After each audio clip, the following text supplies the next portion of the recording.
Assalamualaikum warahmatullahi wabarakatuh. Waalaikumsalam warahmatullahi Waalaikumsalam. wabarakatuh. Selamat sore semuanya. Kita bertemu lagi di agenda perkuliahan secara daring untuk mata kuliah energi terbarukan program studi D3 Teknik Listrik Politeknik Negeri Cilacap. Semoga kalian masih dalam keadaan sehat di era pandemi ini ya. Jangan lupa jaga kesehatan, jaga imun, jaga pikiran, jangan stres ya. Jangan jaga hati, gak usah kegalau. Yang mau digalauin. Ini saya share ya untuk materinya tentang terakhir apa? Shell gas ya, bener nggak? Iya Pak, share guys. Sudah saya share ini energi terbarukan. Sekarang tentang Shell oil, apa udah muncul? Belum, Pak.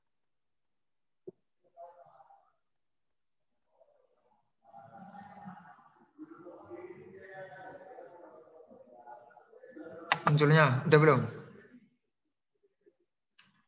Ya. Udah dong. Jelas lah. Jelas ya. Sekarang saya akan melanjutkan tentang bahasan dari Shell gas yaitu tentang Shell oil. Nah, Shell oil itu apa? Ada yang tahu? Ayo, siapa yang mau jawab tentang Shell oil? Shell oil. Shell oil ya sedulurnya Shell gas, cuman bentuknya bukan gas lagi, tapi apa? Oil. Nah, jadi minyak. Nah, istilah unkonvensional merujuk pada minyak yang tidak bisa dihasilkan langsung. Jadi biasanya kan ada minyak yang dihasilkan langsung, tidak bisa dipindahkan atau disuling. Nah, munculnya istilah unconventional oil ini dapat dilihat sebagai pendefinisian ulang secara teknologi dan ekonomi terhadap sumber bahan bakar hidrokarbon yang sejauh ini diperoleh langsung dalam fase cair. Jadi umumnya kalau kita mendapatkan oil pada umumnya itu biasanya dilakukan secara offshore di tengah laut. Nah, tapi apa yang didapatkan yaitu masih dalam bentuk fase cair. Nah, kalau shell oil ini bentuknya berbeda. Adapun bahan kimia penyusunnya itu berbeda dari konvensional oil biasanya kita dapatkan dari refinery unit itu ya. Sehingga dari sisi emisi dan dampak terhadap iklim juga berbeda. Jadi untuk shell oil ini ada perbedaannya dengan yang minyak pada umumnya. Nah, pada senyawa hidrokarbon kayak hidrogen dengan jumlah atom karbonnya lebih sedikit dan berat, molekul yang lebih kecil, minyak mentah berkisar dari light sweet sampai heavy sour. Jadi ada jenis-jenisnya. Pertama, senyawa hidrokarbonnya itu kaya akan hidrogen dengan jumlah atom karbonnya lebih sedikit dan berat molekulnya lebih kecil. Terus ada yang dari jenis light sweet untuk wilayah Libya dan Nigeria, ada yang heavy sour dari Venezuela. Adapun minyak mentah dengan kategori light sweet mengisi pasar petroleum yang ada saat ini seperti bensin, aftur dan pertamax. Nah, kalau light sweet itu yang umumnya sering kita dapatkan. Lanjutnya, untuk shell oil itu merupakan komponen minyak bumi di dalam shell atau kerogen, retakan itu tidak cukup tua dan belum berubah secara utuh menjadi minyak atau gas alam. Jadi masih semi-semi minyak ya. Nah, kerogen di dalam shell tidak bisa dipompa secara langsung dari tanah atau disuling dengan cara tradisional. Jadi tidak bisa modelnya dibor langsung dapat, itu nggak bisa. Nah, tapi caranya harus shell harus dipanaskan sampai suhu sangat tinggi untuk mengubah kerogen ke produk hidrokarbon seperti di diesel. Nah, ini ada zona mahogani. Gimana? Zona mahogani merupakan area yang paling produktif untuk produksi shell oil. Jadi di batu-batu ini, di retak-retakan ini tuh di sela-selanya ada shell oil. ketebalannya dapat mencapai 1000 feet, menghasilkan shell oil sekitar 75 galon per ton shell. Jadi dari seton shell ini, shell retakan ini, ya, zona ini, setiap 1 tonnya itu ada hasil berapa? 75 galon bentuk oil.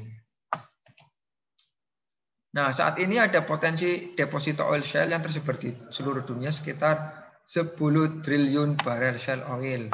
Nah, ini hanya angka-angka yang didapatkan dari proses penelitian sedemikian rupa dalam waktu yang lama, sehingga angka-angka ini muncul dari persamaan-persamaan tertentu.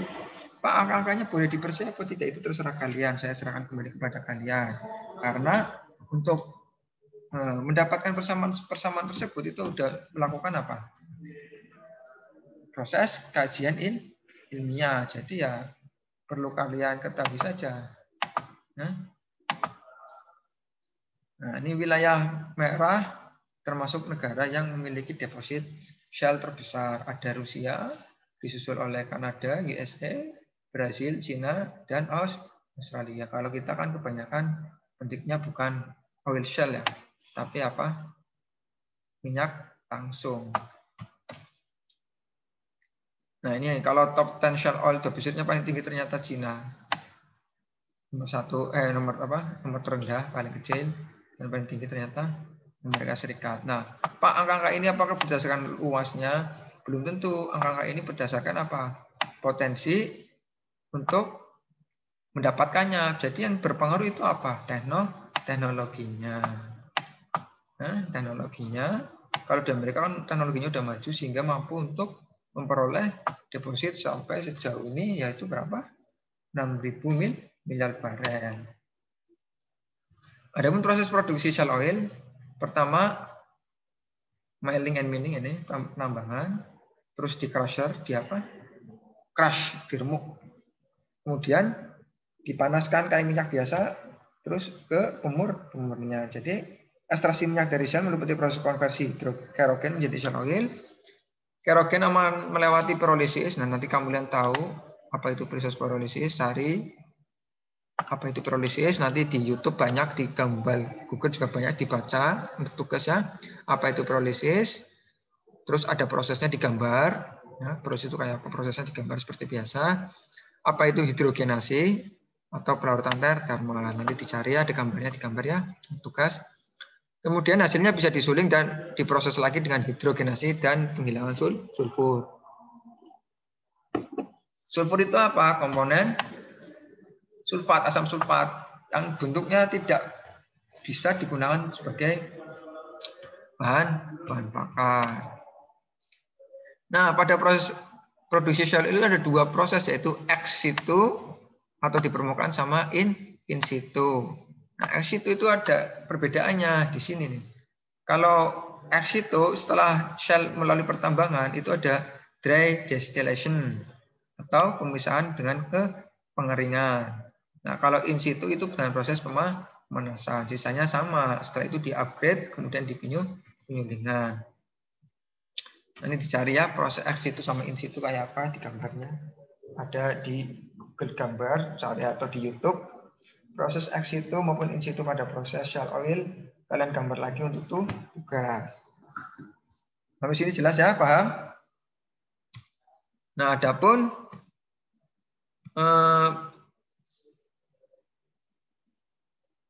penanganan daripada potensi pencemaran udara yang dihasilkan dari shell oil ini, yang pertama gas hidrokarbonnya bisa dimanfaatkan untuk keperluan pabrik. Kemudian CO2-nya digunakan sebagai KOR berbasis CO2 atau dapat dimanfaatkan oleh industri lain. Terus SOx ini yang sulfur oxide dan nitro oxide, nah, ditangkap dengan teknologi yang sudah ada. Nah, ini bagian dari emisi dari pengolahan oil dan shell. Jadi limbahnya aja bisa dimanfaatkan. Adapun penggunaan lahan saat proses di mana 1 juta barel per hari untuk masa operasi 40 tahun, untuk ex situ memerlukan 7.700 hektar, in situ memerlukan 3.885 hektar. Jadi lebih efisien lahan itu pada proses in situ. Nah, jika memiliki kapasitas 2,5 juta barel per hari, maka luas yang dibutuhkan adalah 13.468 hektar. Nah, adapun efek daripada emisi gas rumah kaca dari kegiatan Shell Oil itu pertama apa? Sumber hidrokarbonnya unkonvensional yang jumlahnya sangat besar dan melimpah. Jauh lebih besar daripada sumber hidrokarbonnya ekonomi seperti konvensional oil pada umumnya. Sayangnya, faktor lingkungan masih belum dipertimbangkan secara matang, terutama terkait emisi gas rumah kaca. Dan untuk rencana jangka panjang pengembangannya butuh roadmap yang jelas.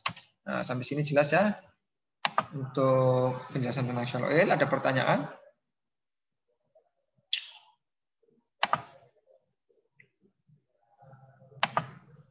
Ada Pak, tadi Pak, 1 barel itu apa ya Pak? Siapa yang tanya sebutan nama? Saya enggak. Aldi Pak, kenalkan nama saya Aldi Zaini Kurniawan Pak. Ya, gimana Mas Aldi? Tadi Pak ada kata barel itu apa Pak? Saya nggak ngerti Pak, barel. Oh, Barel. Kamu tanyakan barelnya atau apanya? Maksudnya apa Pak gitu Pak, itu belum paham Pak, barel. Bentar, Mas. Tadi ada 7 barel. Ulangin, Mas. Bentar.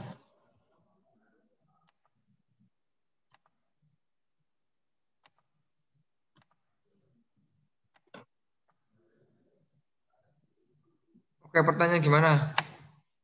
Barel itu maksudnya apa? Iya Pak. Barel itu merupakan satuan volume daripada untuk cairan. Nah, biasanya kan satuan internasionalnya apa volume? Liter, gitu ya. Nah, kalau untuk minyak itu pakainya barel. Nanti dicari 1 liter berapa? 1 barel berapa liter ya? Paham ya? Ada lagi yang mau tanyakan?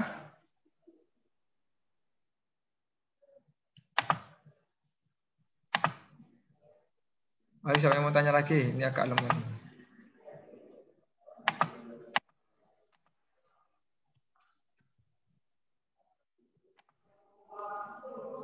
Ya, angkat tangan.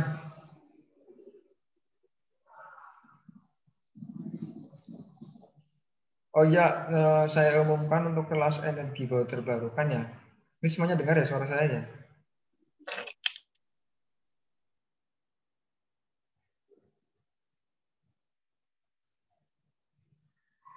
Jelas kan? Jelas. Saya jelas enggak? Jelas Pak. Jelas ya?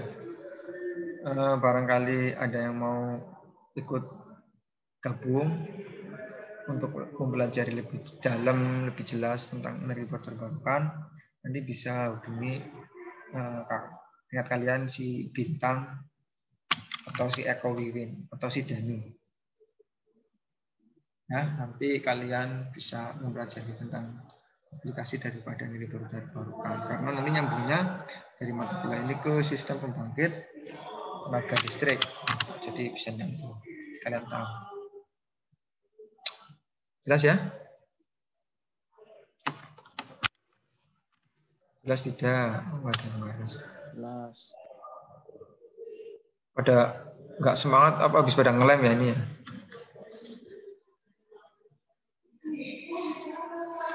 Terus siang-siang waktunya tidur asem ya Pak Frizal ngajak Zoom.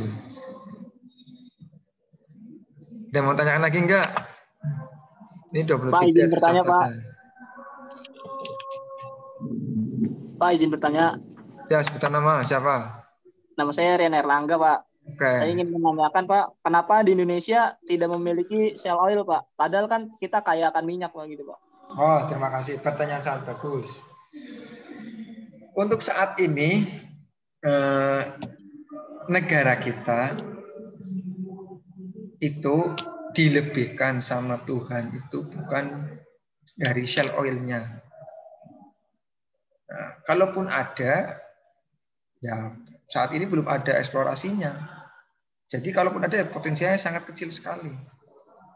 Ya memang Shell Oil itu merupakan anugerah Tuhan bagi suatu negara di dunia ini. Kira-kira ada nggak yang mau membuat penelitian mencari Shell Oil? Nah, itu kan penelitian, dicari dari batuan-batuan mana. Ada tidak yang mau menjamin? Kalaupun ada, ya pasti penelitiannya didanai oleh dana dari pihak luar, habis itu ditandai, habis itu di apa? Dieksplorasi oleh siapa? Perusahaan asing. Kita tuh hanya punya lahan saja. Untuk sumber daya manusianya, teknologinya itu kita akui aja lah, masih kurang. Makanya kalian belajar yang pinter biar besok bisa mengelola sumber daya alam yang kalian miliki. Aslinya ya sebenarnya ada. Karena apa? Shell oil ini merupakan bahan bakar unkonvensional. Jadi unkonvensional itu berarti belum bisa diproduksi secara umum dipakai oleh seluruh negara. Jadi bahasa mudahnya ya cadangan energi aja. Umpamanya nih dilala biasa pakai minyak mentah biasa ya yang konvensional. Tapi lagi wah harga minyak lagi kacau ini umpamanya. Nilai produksinya lebih tinggi ketimbang nilai jualnya. Kan kalau dilakukan secara terus-menerus di bidang industri kan akan merugi. Ya udah pakai alternatif lain, pakai shell oil. Jadi buat alternatif saja. Makanya disebut unconventional oil. Bahasa unconventional kan orang umum. Nah, ini bahasanya. Paham ya? Paham, Pak. Terima kasih, Pak. Asik ini belajar energi itu asik, Mas. Kamu nanti bisa paham bahwa energi baru terbarukan, bahwa energi itu bisa dipengaruhi oleh 3 faktor. Ingat ya, oleh berapa faktor?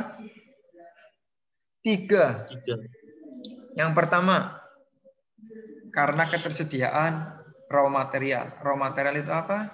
Bahan baku. Bahan baku itu sangat mempengaruhi sekali akan ketersediaannya potensi energi baru terbarukan. Yang kedua, ketersediaan teknologi. Nah, teknologinya tersedia nggak untuk mengelola energi raw material tadi sebagai bagian dari sistem energi baru terbarukan. Indonesia punya banyak sekali raw material, contohnya apa? Panas bumi. Ingat, 40% panas bumi yang ada di bumi ini di dunia, Tuhan anugerahkan kepada Indonesia 40%. Bayangin negara yang mempunyai potensi panas bumi dalam ring of fire atau cincin api yang mengelilingi bumi dunia ya, planet bumi loh ya. Itu 40% hanya di Indonesia. Yang 60% di mana dibagi-bagi ke seluruh negara sih? Apa negara kita kurang kaya apa coba? Nah, itu ketersediaan ada panas bumi, tapi teknologinya nggak mendukung. Sumber daya manusianya belum cukup umur. Masih bocil-bocil untuk belajari panas bumi. Jadi ya ketersediaannya bahan baku ada, tapi teknologi belum siap. Ya akhirnya apa? Panggil investor yang punya orang asing, kita punya lahan aja. Kita punya potensi energi, menghasilkan listrik yang dihasilkan dari sumber daya alam kita, malah kita beli. Ini sebenarnya agak lucu juga. Yang ketiga tentang apa? Kebijakan. Ini paling penting, policy. Policy itu kebijakan tentang energi. Jadi percuma kalau kita punya raw material, kita punya teknologinya, tapi kebijakan dari suatu pemerintah itu tidak mendukung. Ya, akhirnya percuma, kita akan menjadi negara yang terlambat dibandingkan dengan negara-negara lain yang seharusnya sudah melaju kencang.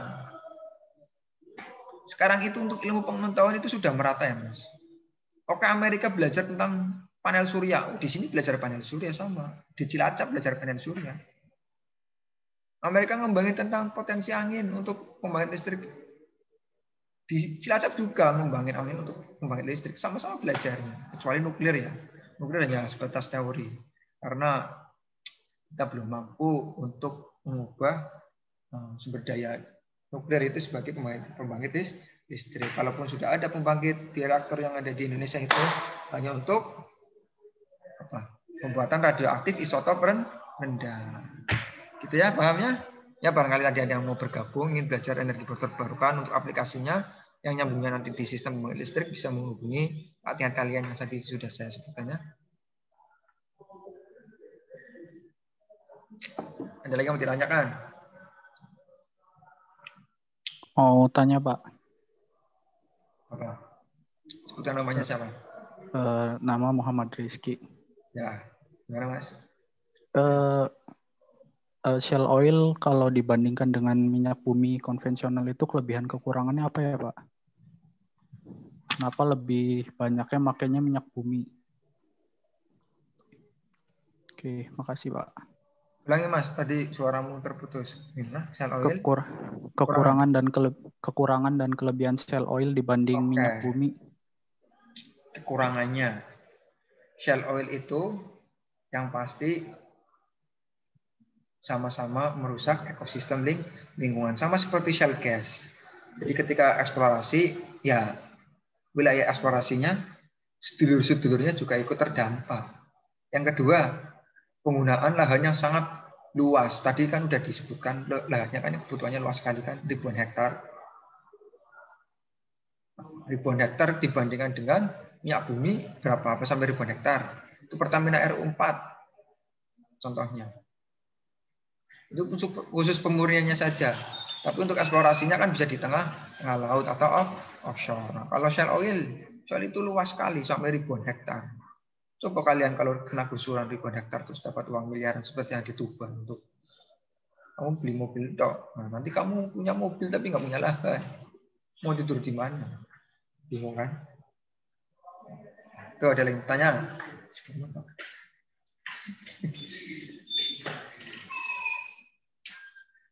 Cukup, Mas Rizky?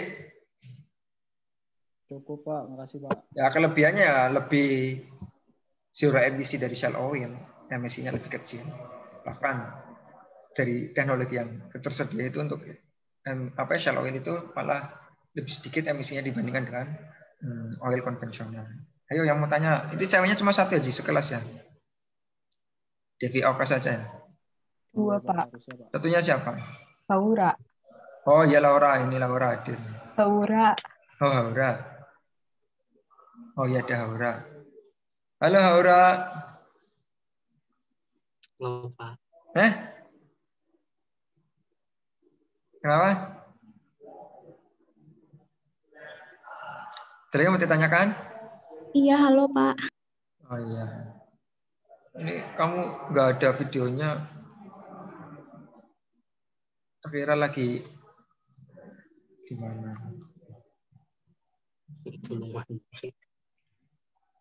Videonya ditampilin tak? Masuk sekolah ada videonya. Ini videonya beneran ada sebenarnya apa? Kurnia mana Kurnia? Kurnia video tampilin. Nah, Mas Calvin, Iksan, ayo tampilin. Saya mau lihat Calvin kayak apa Calvin. Siapa tahu ternyata saudara saya, mukanya kembar. Oh ya, Kurnia. Mihora mana? Oh iya, nah gitu kan kelihatan mukanya keren. Iksan mana Iksan?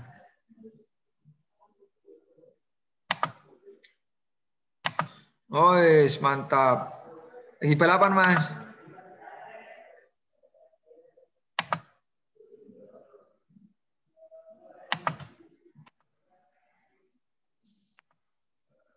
Ya, ada lagi mau ditanyakan? Pak, saya mau tanya Pak. Perkenalkan nama saya Riko Wilyadiansyah. Saya mau tanya untuk shale gas kan hampir sama jenisnya sama minyak bumi. Lah kalau suatu saat nanti minyak bumi sudah dianggap tidak ada, nanti kan beralih ke shale gas. Nah itu apakah shale gas itu bisa diaplikasikan ke kayak transportasi dan lain-lain gitu Pak? Oke, pertanyaan yang sangat bagus. Tadi ada teman yang mau masuk David itu nggak jadi. Ini ada yang lagi di jalan si Ihsan. Wah, keren ya sekarang kuliah sambil jalan-jalan ya. Kayaknya di era pandemi saja ini kuliah sambil jalan-jalan. Biasanya aja duduk anteng kayak gini. Oke, pertanyaan bagus dari Mas Rico. Saya kalau ngomong kayak orang radio ya. Ini kayak rekaman di radio. Ya, pertanyaan yang sangat bagus mengenai apa benar shale gas bisa dijadikan sama kayak minyak bumi. Yang pastinya jelas, Mas. Karena dalam penemuannya shale gas ini tentu ada teknologi-teknologi pendukung yang di dalamnya mereka menemukan juga untuk membuat untuk apa sih ditemukan? Nah, nggak mungkin ditemukan saja terus nggak diapa-apain. Pasti akan menyusul teknologi pendukung lainnya yang bisa diaplikasikan. Maksud sudah didapatkan, udah nyarinya susah, biayanya besar, pas didapatkan nggak diapa-apain kan? Bayangin Mas, kayak kamu ngerebutin siapa, dapetinnya susah. Setelah udah dapat nggak diapa-apain, ya gimana ini? Rugi sekali ini. Rugi Pak, rugi. Iya, pasti ada. Pak, apakah nanti akan sebagai digunakan pengganti? Oh, kalau sebagai pengganti, substitusi untuk total nggak mungkin. Paling sebagai pendampingan. Jadi nanti ada yang pakai bensin tetap, ada yang pakai shale gas. Jadi semua teknologi nanti di masa depan itu semuanya ditargetkan zero emisi energi, di mana orang-orang yang sudah peduli dengan lingkungan untuk memanfaatkan konvensional oil sebagai bahan bakar sudah dikurangi sedikit demi sedikit. Karena keterkaitan dengan ketersediaan supply and demand-nya ya, jadi harga juga mempengaruhi daripada pemanfaatan antara shale gas dan konvensional oil yang sekarang ini sering kita gunakan. Gitu ya, Mas. Jadi tenang aja, shale gas tidak akan mengganti, cuman berdampingan dengan konvensional oil untuk yang memenuhi kebutuhan energi umat manusia di masa depan. Yang pasti tahun yang akan datang untuk proyeksi pertumbuhan umat manusia semakin banyak, makanya ada corona ini. Bumi lagi meriset. Banyakan manusia ini mesti riset ya. Yang lemah ya tereliminasi. Bisa aja corona ini masih sampai jauh, sampai setengah populasi kayak Thanos. Bisa aja loh ya. Ini cerita fakta lah ya. Suatu saat ada masa. Bumi juga perlu meriset. Kamu badan kamu kalau gatel-gatel pengennya apa, Mas? Banyakan kuman. Garuk kan atau mandi kan. Nah, itu mandi kan proses meriset kuman-kuman yang ada di kamu. Jadi biar seger lagi. Bumi ya butuh kesegaran. Jadi gitu. Kalian beruntung yang masih pada hidup. Belum kena riset dari bumi. Ya ada lagi yang mau tanya? Ayo. Diskusinya asik kok.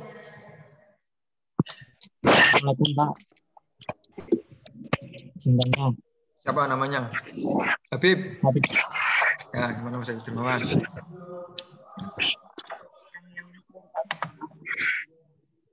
Gimana Mas pertanyaannya Mas?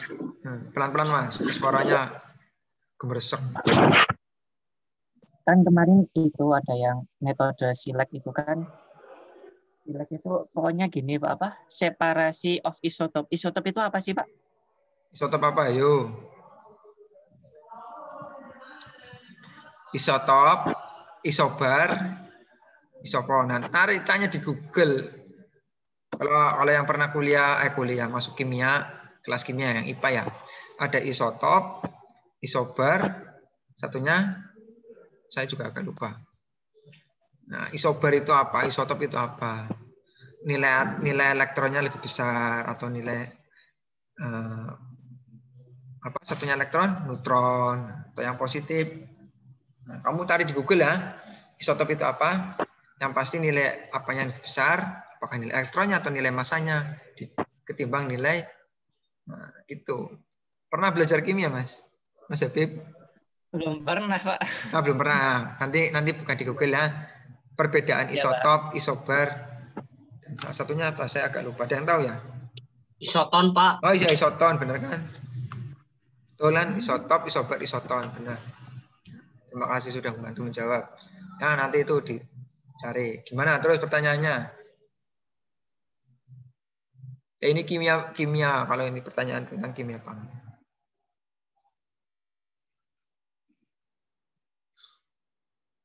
Ada lagi?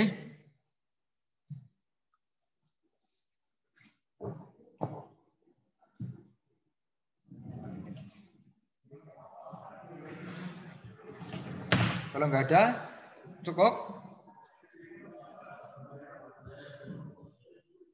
Ayo, masih ada lagi nggak?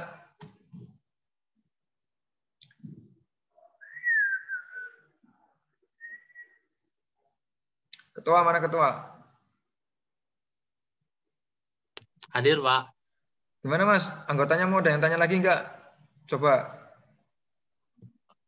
Kayaknya Udah pinter-pinter. Udah 20 tadi udah masuk 24 orang, Pak. Ya. Terus sekarang hilang 2, Pak. Udah nggak ada yang tanya lagi nih. Kayaknya sih, Pak. Soalnya kan nggak ada responnya juga, Pak. Kan mereka juga dengar, Pak. Kenapa nanya sama saya? Iya kan kamu ketuanya. Mamanya, Pak, nggak ada yang tanya lagi, Pak. Udah bubar aja, Pak. Udah bosan kan? Enak. Iya. Enggak. Mungkin teman-teman yang lain lagi mikir gitu, Pak. Lagi nunggu soal. Tanya sama saya, nggak usah mikir. Saya dapatnya aja. Segampangnya. Iya, itu lagi mikirin pertanyaannya kali, Pak. Saya juga sebisa mungkin menjawab. Kalau bisa jawab. Oh, Haura. Haura angkat tangan nih. Ya, Mbak Haura gimana? Amelia Soluha. Ini kok yang tanya ternit ya? Kameranya kenapa? Pak mau tanya. Ye. Ya, siap. Monggo. Silakan. Bagaimana pengaruh sel oil Amerika Serikat terhadap Mbak, diketik aja Mbak, ini suaranya putus. Mohon maaf teman-teman yang lain nih, karena sinyalnya kayaknya Mbak Aura sinyalnya jelek ya. Lagi berat ini. Nah, diketik aja. Saya dengarnya cuma Amerika Serikatnya. Ntar dikira pertanyaan tentang Kapten Amerika. Coba diketik ya. Sinyalnya putus.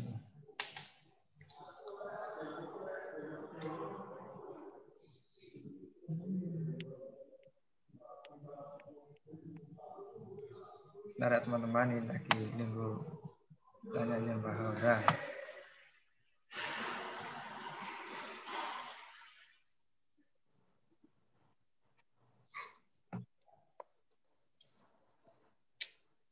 Udah Mbak ngetiknya Mbak? belum Pak? Ngetiknya sambil emosi marah sama pacar ya cepet. Jangan. Biasanya kalau cewek kalau emosi ngetiknya cepet bang. Ya tunda lama bang.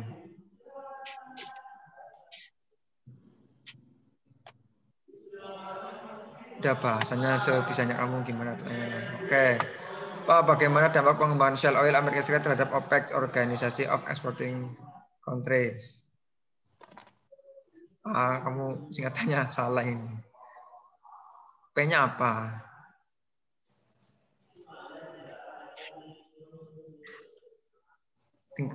Singkatannya masih kurang. Iya. P-nya apa? Pak. Ada yang tahu? Ayo koreksi lah. Ada yang tahu. Nah, OPEC singkatannya Organization, P-nya? Organization of the Petroleum Exporting Countries. Iya, petroleumnya ada. Intinya organisasi negara pengekspor minyak. Apa pada pengaruhnya, Pak? Oh, jelas ada. Jelas ada. Jadi shale gas ini kan bukan shale gas apa shale oil tadi? Shale oil ini kan bukan apa? Unkonvensional kan ya. Bahan bakar yang unkonvensional. Jadi apa ada pengaruhnya, Pak? Ada. Jadi ketika harga minyak tinggi, nah, kamu sistem ekonomi kamu coba rasakan. Ketika ada barang yang tinggi, harga tinggi, pengen beli enggak, Mas? Barang tinggi loh.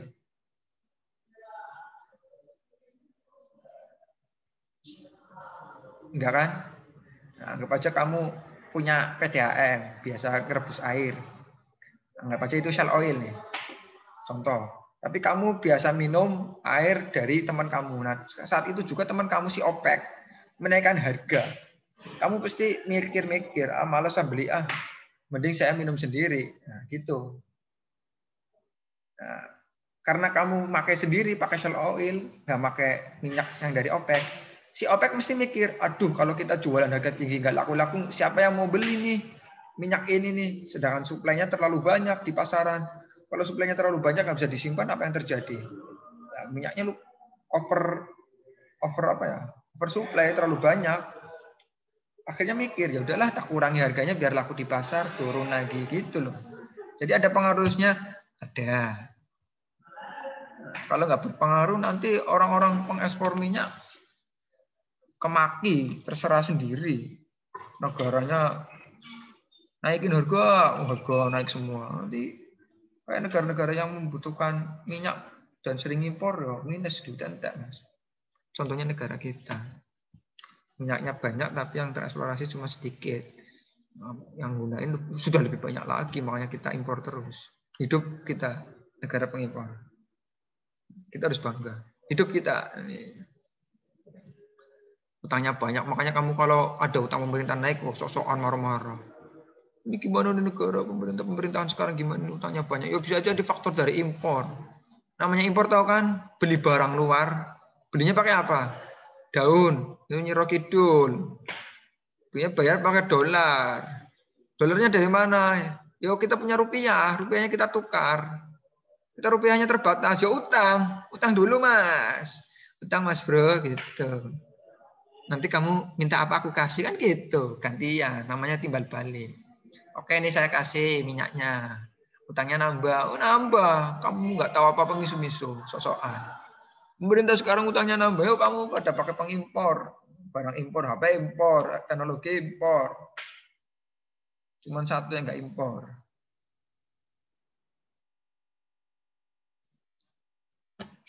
Apa yang nggak impor? Apa itu, Pak? Ya, ternak. Kita berkembang biak kan nggak impor. Bisa produk sendiri. Kita malah kebanyakan manusia diekspor, buang-buangin ke jadi itu di negara asing. SDM kita. Akhirnya SDM kita pada pergi, masuk orang asing ke sini, kita marah-marah lagi. Ada SDM asing datang masuk ke sini, kenapa nggak pakai SDM lokal? Oh, SDM lokal yang ngantuk-kan turunan, males. Yang mending pakai yang lain. Kalian yang nggak tahu apa-apa marah-marah lagi. Makanya kita itu harus bisa mandiri itu terutama. Jadi jangan apa-apa. Terlalu berharap pada komoditi negara lain. Akhirnya kita seperti kerbau dicukong. Kalau mau harus ini, kalau mau harus ini. Paham ya? Ada yang tanya, ini pertanyaan bagus. Pinter-pinter ternyata ya. Pertanyaannya keren-keren. Cheers, minum dulu mas. Ada lagi yang mau tanyakan? Ternyata 40 menit itu cepat sekali ya. Cukup ya, Mas Aldi? Iya Pak. Yang anggotanya nggak ada yang mau tanya lagi? Ya.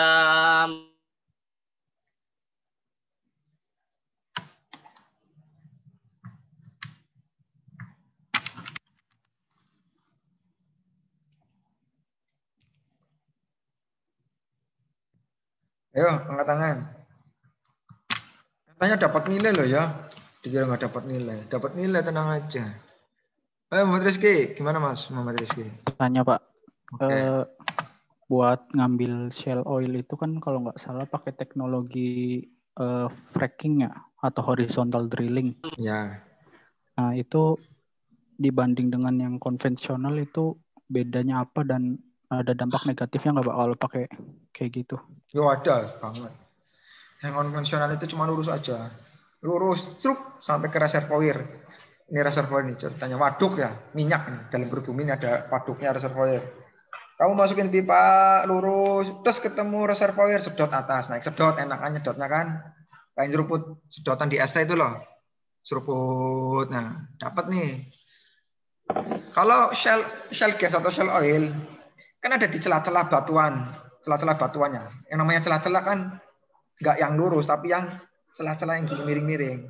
Nah, kalau mau masuk kan harus dibelokkan gini dulu, belok. Nah, lintasannya lebih panjang. Habis itu dimasukkan semen, kemudian di cracking, dipecah, kayak gitu biar pecah.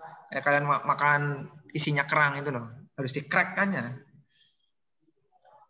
Kerangnya dipecahkan biar seruput dalamnya. Ada yang suka seruput tulang sumsum, lah kira-kira kayak gitulah. Kalau nggak tulang sumsumnya makan itu kepiting, rajungan. Nah, harus di crack, habis dipecah, diseruput, sedot. Nyedotnya pakai apa? Pakai air. Jadi diinjek sama air dulu, dipancing pakai air biasa. Habis itu disedot, kan ketarik semua, dipancing ya. Habis kecampuran kepancing sama airnya nanti difilterisasi, diseparasi, dipisah.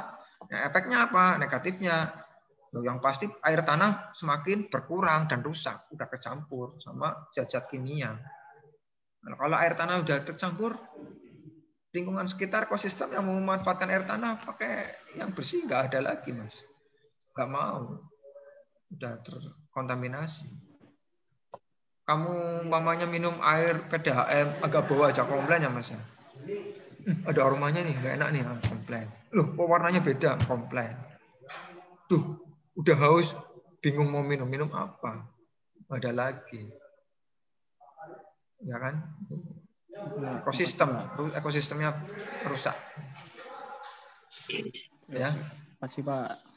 Ada lagi mau tanya?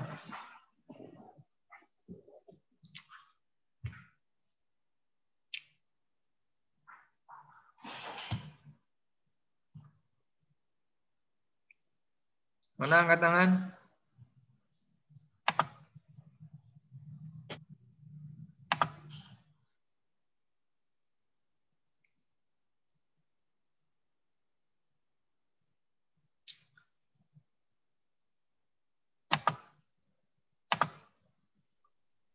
Assalamualaikum Pak, izin bertanya. Ya, siapa ini? Ridho Adi Pamungkas Pak. Oke, Mbak Ridho. Mbak Ridho, Mas Ridho. Kenapa penggunaan lahan lebih banyak proses ex situ daripada in situ Pak? Nah, di ex situ ada perbedaannya, ada apa? Dry destilasi. Nah, dry destilasi itu apa? Proses destilasi secara pengeringan. Jadi diambil di atas prosesnya. Nah, kalau di in situ kan enggak. Langsung prosesnya di dalam. Jadi enggak dalam proses kering. Jadi ya butuh lahannya lebih banyak dari ex situ. Karena prosesnya kan di atas di permukaan. Gitu loh Mas. Situ tahu situ. Apa ya situ ya? Situ itu sejenis waduk gitu loh, reservoir. Iya Pak, terima kasih Pak.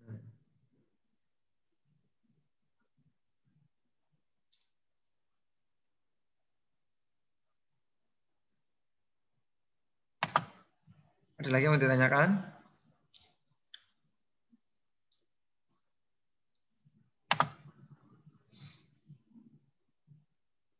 Udah? Kalau nggak ada, ini udah 40 menit ya. Untuk perkuliahan tentang Shell Oil sekian hari ini. Besok dilanjut lagi tentang biomasa. Nanti akan bicara tentang biomasa. Perkuliahan saya cukup sekian sampai di sini dulu. Mohon maaf ada salah kata. Wassalamualaikum warahmatullahi wabarakatuh. Waalaikumsalam warahmatullahi wabarakatuh. Waalaikumsalam warahmatullahi wabarakatuh.